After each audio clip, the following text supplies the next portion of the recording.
People, welcome to the feed trough. Hey, ladies and gentlemen, how y'all doing? Colt Bennett coming to you with another cooking video. So guys, what we're doing today is make one of my favorite meals.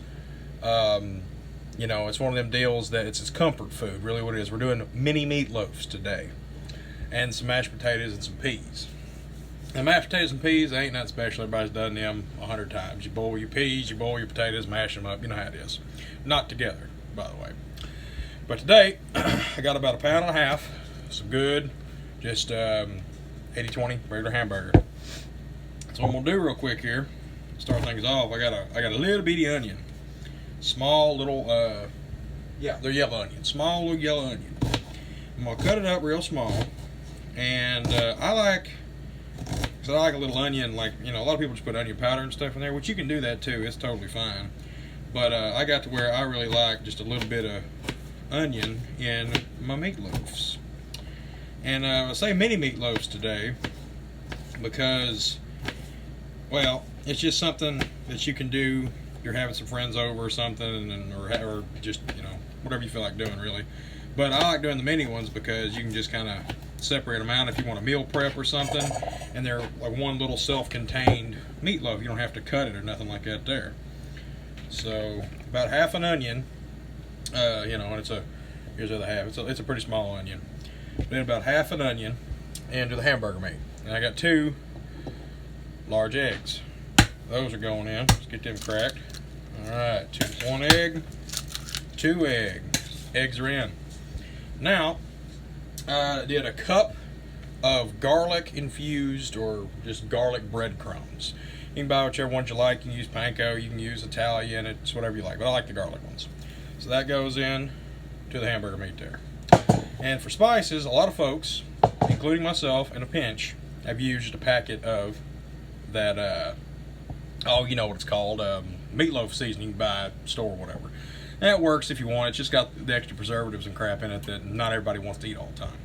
So this, what I did is I mixed up, this is a mixture of some garlic, a little garlic powder, onion powder, salt, black pepper, paprika, a little bit of mustard powder, a little bit of sugar, not a lot, and a little bit of rosemary and thyme. So y'all just see if you can have a look at that. See, that's about what it looks like there. You see a little bit of black pepper in there. So that's going to go in too, and that's just a little extra seasoning. And you can add as much as you want. I think I'm doing about, with that seasoning, mixed all together, it's about half a cup, so it's a little heavy. But I like a lot of flavor in my stuff. So I use my hands, guys. I don't know about the rest of you, but, well, you know, unless you got a cut or something on your hand, then don't do it, I guess. But I'm going to use my hands. Actually, that's a lie. I'm going to use a spoon because I forgot. I got a bad hangnail. So, big spoon, mix all this stuff together. And, you know, the onions in there to help hold stuff, or the breadcrumbs in there to help hold stuff together. And, of course, the egg helps hold stuff together too. But the breadcrumbs, man, a lot of folks, well, my grandma used to use crackers all the time. Now, me personally, that's okay. If you want to crush up, take time to crush up the crackers and all that, you can definitely do that. That's something you can definitely do. I'm also cooking my little extra ingredient that not everybody does. Of course, you know, the feed trough. We use stuff a little different right here. The trough, by God. Anyway, so we're getting all that mixed together in my pretty pink mixing bowl. Thanks, Dad. Appreciate it. Kind of lifted it from his house a while back, and I just haven't get back to him yet. All right, so it's all mixed together. It ought to look something kind of like this right here. You know, kind of a mushable mass. And so we'll pick you up, bring you over here, show you the rest of everything we got going on. All right, so as you can tell, we've got our peas cooking over there. They're just boiling, a little bit of boiling, you know, water and salt, you know. And potatoes doing the same thing. Now, I like using just regular old russet potatoes. But you can use whatever kind of potatoes you want. Don't make it ain't been a difference. And if you noticed or not, I leave the skins on my potatoes. Why do I do that? Well, you know, a lot of folks will tell you that all the nutrients in the skin. A lot of folks say that, you know. Of course, they say it about fruit, not really potatoes, but, you know, I figure why not. Also, I'm too lazy to peel potatoes.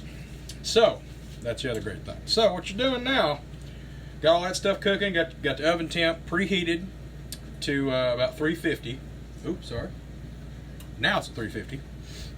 Anyway, now my special ingredient, guys, that goes in my meatloaf. And a lot of folks will tell you that, you know, it's going to be bad for you.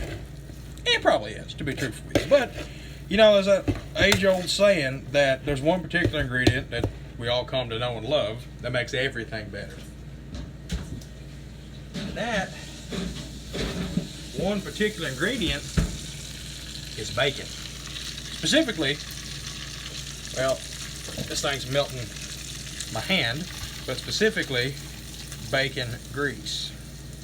Now, you're asking yourself, now Colt, did you cook bacon specifically for the grease to put in your meatloaf? And the answer to that is no. Meatloaf is, or the bacon is for something entirely different. That has nothing to do with this dish at all. But I figured since I was going to go ahead and cook it, and I needed the bacon grease anyway, might as well go for it. So, got our seasonings in, got our breadcrumbs in. We're going to add just a smidge more of the breadcrumbs because it's looking a little bit on the light side. The bacon grease kind of got a little more than what I usually put in there by accident, a little bit there. But that's okay. That's part of cooking, is messing up and then fixing what you messed up. A lot of times it turns out just as good, if not better.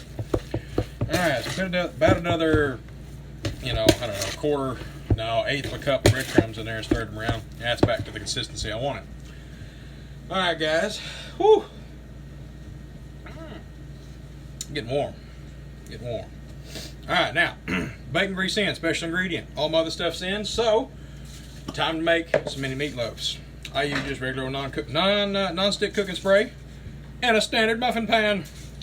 Heavily spray all of your muffin pan, you know, holes. Real good, because you don't want nothing to stick. I'm just going to spray the hell out of it like that. See what I'm saying? All right. Now that that's sprayed. Uh-oh. That's what happens when you use too much spray. The can gets slippery, and it falls off the shelf and tries to kill you. That, or could have been the EPA griping because I was putting too many, you know, aerosol can stuff in the atmosphere. Anyway, guys, pan's greased. Oven's at 350. So we're going to go in here. We're going to use our hands for this because, well, you know. And I want you to take a little clump of meat and push, you know, it's going to have some grease to it later, so you don't want to fill it too full. But let's go ahead and stuff your little muffin pans. And it's going to shrink some. They will shrink inevitably. They're going to shrink a little bit. But you get your little muffins, or your little your meat muffins, I guess. But your muffin pan, you just got to, you know, however many you want to do. So these are great at parties, by the way. Mini meatloafs are awesome.